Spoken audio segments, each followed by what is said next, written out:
Mesdames, Messieurs, bienvenue à Plein Phare, l'interview. Le rôle de la coopération internationale dans la relance de la production et de la croissance pour un Cameroun émergent à l'horizon 2035, telle a été la thématique du premier congrès ordinaire de l'Association internationale jeunesse en marche pour le développement, congrès tenu à Yaoundé du 11 au 13 décembre 2013. Pour revenir sur les enjeux de ce rendez-vous de Technopole de l'émergence Horizon 2035, sur les tracés des sillons de la révolution agricole au Cameroun, Plein Phare, l'interview reçoit le président du bureau exécutif de l'Association internationale jeunesse en marche pour le développement. Julia Kenyenoton est l'invité de Plein Phare.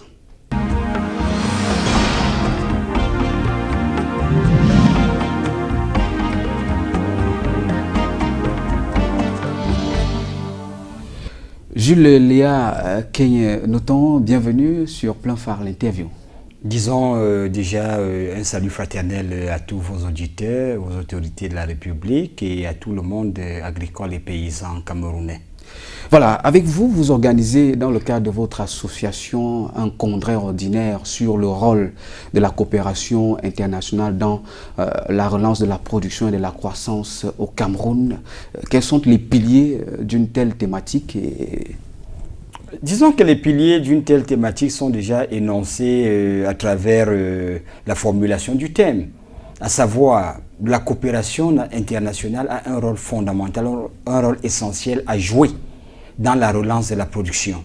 Parce qu'il faut déjà, aller chercher les financements là où ils se trouvent, et de deux, il faut se préparer pour conquérir les marchés. Parce qu'on ne peut pas uniquement produire tel que nous envisageons au niveau du technopole, uniquement pour la consommation intérieure. Et le véritable enjeu était celui de créer un environnement favorable à ce que l'agriculture puisse véritablement migrer vers la seconde génération, telle qu'a évoqué le chef de l'État au récent comice agro-pastoral. Et je voudrais ici insister sur la nécessité de mettre la science, la technique et la technologie au service de la production. Et on ne doit pas non plus oublier l'intelligence économique. Vous savez, l'apport industriel, l'apport intellectuel est un facteur extrêmement important. Or, la production camerounaise pourrit dans les champs, effectivement, parce que l'aspect labellisation n'existe pas. Le côté normatif, le côté standardisation n'est pas pris en compte par les producteurs. Donc, nos producteurs, venant de tous les horizons, ont estimé qu'il fallait travailler suivant les règles de l'art, être compétitif au plan national et international, et à cet effet, il fallait s'approprier de tout l'environnement nécessaire et de tout l'outillage utile pour qu'on soit véritablement dans le standard de la Chine, de l'Inde, des États-Unis, de la France et tout. Votre organisation, à côté du document de stratégie pour la croissance et l'emploi prôné par le gouvernement camerounais, vous avez, vous, le document des stratégies de la relance de la production, de la croissance sociale et économique. Est-ce qu'il n'y a pas de dichotomie ou bien c'est une histoire de complémentarité? Moi, je pense qu'on doit être cohérent. Le chef de l'État imprime une politique, il donne l'orientation. Tous les acteurs doivent aller dans ce sillage-là. Il est comme un bulldozer qui déblaye un chemin que tout le monde doit emprunter. Alors, nous estimons que le chef de l'État a donné une vision.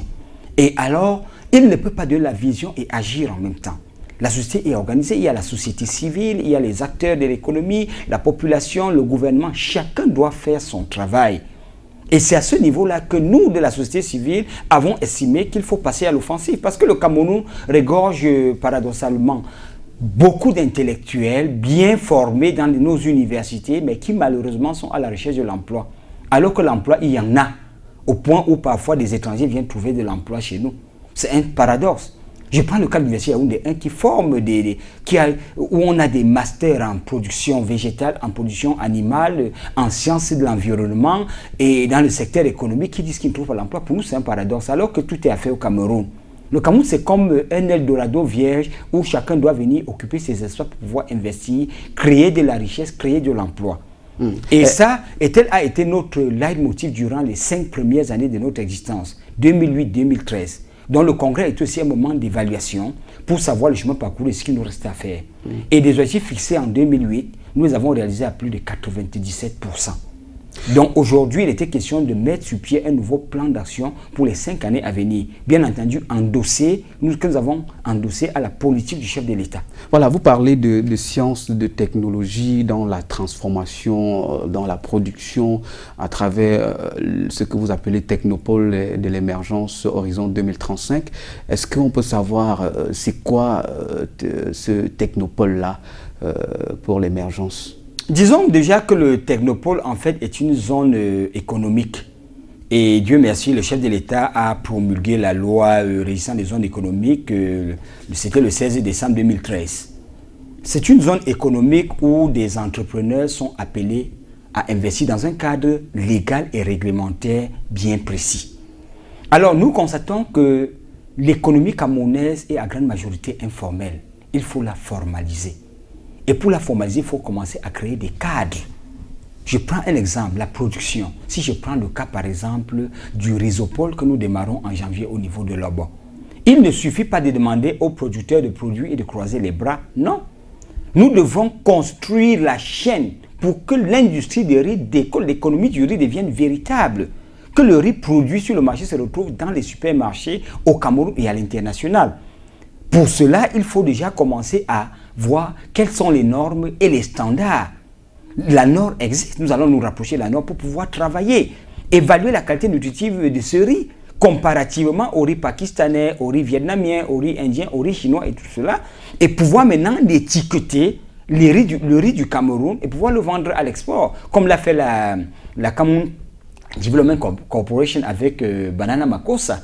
Oui, il y a un canevas, il y a des standards qu'il faut respecter. Et puisque le producteur ne maîtrise pas tout ce process, il est question que nous construisons des chaînes et qu'à chaque niveau de la chaîne, chacun soit appelé à faire son travail pour arrêter un peu cette exploitation de l'homme par l'homme qui accouche chez nous, où le producteur doit porter les légumes de bananes, partir de Lobo, partir de Bamenju, partir du nord pour venir vendre à Yaoundé. Non, le producteur doit se cantonner à la production, le conservateur à la conservation, le transformateur à la transformation, le stockeur au stockage, le vendeur, ainsi de suite. On doit rentrer dans une professionnalisation. Vous savez, l'économie est segmentée. Les gens ne peuvent pas se retrouver à tout faire au même moment et à la fois. C'est ce qui justifie notre faible productivité, notre faible rentabilité. Et dans ces problèmes-là, vous avez évoqué les moyens certainement de communication, mais moi je voudrais qu'on s'appesantisse un peu sur le transfert de technologies, ces machines industrielles, puisqu'il s'agit d'une révolution au Cameroun. Et on a l'impression que c'est resté dans le jargon du discours. Monsieur Eba, je voudrais déjà que nous commençons à faire déjà une certaine clarification. J'ai adressé un mémoire au chef de l'État en 2011 où il était question de l'appropriation. Les industries, les machines se construisent. Nous avons des mécaniciens hors pair au Cameroun et dans la diaspora capables de construire des machines adaptées. C'est d'abord une question de concept. Vous savez, la science, il faut d'abord avoir la science avant maintenant de voir comment la décliner sur le plan, physique, sur le plan réel, pour répondre aux besoins de la société, aux besoins de l'économie, aux besoins de ci ou bien aux besoins de cela. La science, nous ne l'avons pas. Une moissonneuse et batteuse de l'Arizona ne nous sera d'aucune utilité en forêt équatoriale. Il faut des machines adaptées. C'est pour cette raison qu'il faut s'approprier de la science et pouvoir la décliner pour répondre aux besoins de terrain. Et je voudrais vous dire que j'ai fait une étude comparée des économies. Quand je vois un pays comme la France, les États-Unis, je les admire beaucoup. Mais ce qui m'intéresse, comment est-ce qu'ils ont fait pour être à cet état? J'essaie de m'approprier de leur approche, de leur démarche, de leur process, et c'est ça que nous allons implémenter. Est-ce que cela va permettre au Cameroun donc de sortir du statut d'assistanat, puisqu'il est toujours assisté et je suis désolé, puisque le programme Jeunesse en marche pour le développement, qui est la branche locale de nos activités, en 5 ans, nous n'avons reçu aucune subvention, ni de l'État, ni des partenaires internationaux. Nous avons travaillé et nous avons atteint des objectifs à 97%. Là où les gens n'avaient pas cru qu'il était... Il existe une ingénierie locale qu'il ne faut pas sous-estimer. Et je voudrais une fois de plus vous dire que le Chinois ne viendra jamais développer le Cameroun. Quand je comprends les Camerounais disent que c'est mieux avec les Chinois, c'est mieux avec les Américains, tous sont là pour chercher leurs intérêts. Ils ne pourront pas défendre nos intérêts. C'est à nous qu'il revient de nous approprier de la science, de la technique, de la technologie et de mettre au service de notre pays. Et au niveau du technopôle, effectivement, nous avons déjà conçu tous les mécanismes, tout le schéma. Bientôt, Lobon Gormapou, ils vont sortir de terre. Et ce n'est pas tout. Il y a des technopoles connexes. Ici, au niveau de Yaoundé 2, Samelima, Banganté, Bamendjou, Batiam, Maton, Moudeba, Douala 4, Bafam, Makenene. Donc, en fait, c'est un conglomérat et chaque technopole connexe a une spécialisation très précise. On parle de science et de savoir, ce n'est plus de la sorcellerie. On apprend, on sait comment les autres ont fait pour être à ce stade. Nous aussi, nous allons procéder de la même manière, on va arriver à ce stade-là. Donc, pour nous, il n'est pas question de l'assistanat, il est question d'aller d'égal à égal. Nous avons les mêmes potentiels. Il faut seulement se donner du temps. Et le chef de l'État a fixé le cap à l'horizon 2035. Mais nous estimons que si toutes les forces en présence sont mises en place, on pourrait même arriver avant l'échéance fixée par le chef de l'État. Je vais vous prendre un exemple quand vous parlez de financement. Est-ce que vous trouvez normal qu'un Camerounais construise une duplex de 400 millions de francs alors que dans sa propre famille, il y a des gens qui meurent à cause d'un compromis de 1000 francs du palais. Et je voudrais qu'on vienne donc sur la question du financement, puisque lorsqu'on parle de révolution agricole, on ne va pas utiliser la roue du village, il va falloir financer. Comment le technopole compte donc financer ces activités, quitte à participer à cette révolution agricole dont vous parlez? Moi, je pense que la problématique du financement se décline plutôt en ingénierie. Il y a des sciences financières. L'argent, on l'a à tout moment, on l'a partout. Ce n'est que la problématique de l'approche. Alors, nous avons, dans un premier temps, pensé d'abord à l'apport interne. Maintenant, il y a l'apport en nature. Il y a l'apport en industrie. Maintenant, il y aura l'apport des gros capitaux. Nous l'avons segmenté. Ce qui est déjà faisable à notre niveau, nous l'avons déclenché au niveau du Congrès. Maintenant, au niveau de l'apport personnel, nous avons un travail à faire avec les populations riveraines. Puisque c'est une économie qui se veut inclusive et non exclusive, comme l'économie libérale. Et on doit travailler avec les populations. C'est un apport qu'on peut capitaliser. Maintenant, nous avons mis sur pied une société de microfinance qui va ouvrir les portes dans les tout prochains jours, à savoir les mutuelles paysannes et agricoles pour le développement des MPAD. À partir de là, maintenant, on va pouvoir ramener dans le système bancaire tous les gens qui sont exclus du système financier. Et cette masse, elle est extrêmement importante. Maintenant, nous avons un plaidoyer à mener en direction de ces gros commerçants qui exportent nos devises à travers les exportations massives de denrées alimentaires qu'on peut produire localement. Et enfin, je vous en prie, nous allons utiliser toutes les techniques financières pour aller sur le marché financier, retrouver des financements. Donc moi, je pense que sur un plan purement procédural, tout est mis en œuvre. Et nous n'allons pas négliger aussi les appuis et les subventions que l'État donne à travers le ministère de l'économie et de la planification, le MINADER, le MINEPIA et bien d'autres. Donc, toutes les ressources sont là. Il faut simplement créer un environnement favorable et les forces vont arriver au fur et à mesure. Voilà, on promeut les sociétés coopératives au Cameroun. Vous aussi, dans le cadre de votre association, vous mettez en place cette société. Et on sait que la microfinance au Cameroun a des problèmes. Il y en a des établissements qui ferment. Ça porte un problème de discrédit au niveau de ces organismes qui ont en charge la petite économie, qui vont sortir de l'informel pour le formel. Comment vous allez crédibiliser votre société vis-à-vis de vos Moi, je pense que nous avons parlé de la science, la technique et la technologie. Comment voulez-vous que des gens sans formation puissent se lancer dans une activité et se comporter en professionnel? Il faut qu'on arrête avec le banditisme professionnel que parfois je vois. Je prends le cas du sport. Quelqu'un n'a jamais été dans une organisation, dans une école, ne connaît rien du sport, on le parachute à la tête d'une fédération sportive. Vous voulez qu'il produise quel résultat? Je suis désolé, ce n'est qu'à l'image de ce que nous voyons. C'est comme si vous partez prendre, c'est pas moi, une BAMC, là, vous l'habitez sur un plateau de télé, de présenter un journal. C'est pas possible. Nous avons mis en place un certain nombre de mécanismes au niveau de notre association. La formation est prioritaire. Si vous allez dans le Nyon-Ekele, dans la Liki, dans les hauts plateaux, dans le Map Inubo, où nous avons exercé pendant les 5 dernières années, les populations vous disent on commence par la formation avant d'arriver à n'importe quoi. La preuve en est que vous ne pouvez pas être agréé dans notre technopole sans avoir une formation requise. Il faut mettre fin à la sorcellerie que moi je vois dans l'économie, où quelqu'un peut partir de rien, devenir multimilliardaire. Non, l'économie c'est une science. On parle des sciences économiques. Et il faut rentrer dans les prérequis de la science. Voilà, lorsque vous parlez de formation, d'avoir une formation, c'est dans votre institut ou bien vous êtes ouvert, puisqu'on sait que le gouvernement camerounais a également des instituts qui forment en matière agricole. Est-ce que vous parlez de formation, c'est uniquement dans le cadre de votre association? Il y a d'abord la formation de base. La formation de base peut s'opérer à la faculté des sciences agronomiques de Tchang, à la faculté des sciences, de gestion et tout ce que cela comporte. Maintenant, il faut pouvoir s'approprier la vision. Il faut maintenant pouvoir intégrer le circuit qui est en train d'être mis en place. Il faut une seconde formation.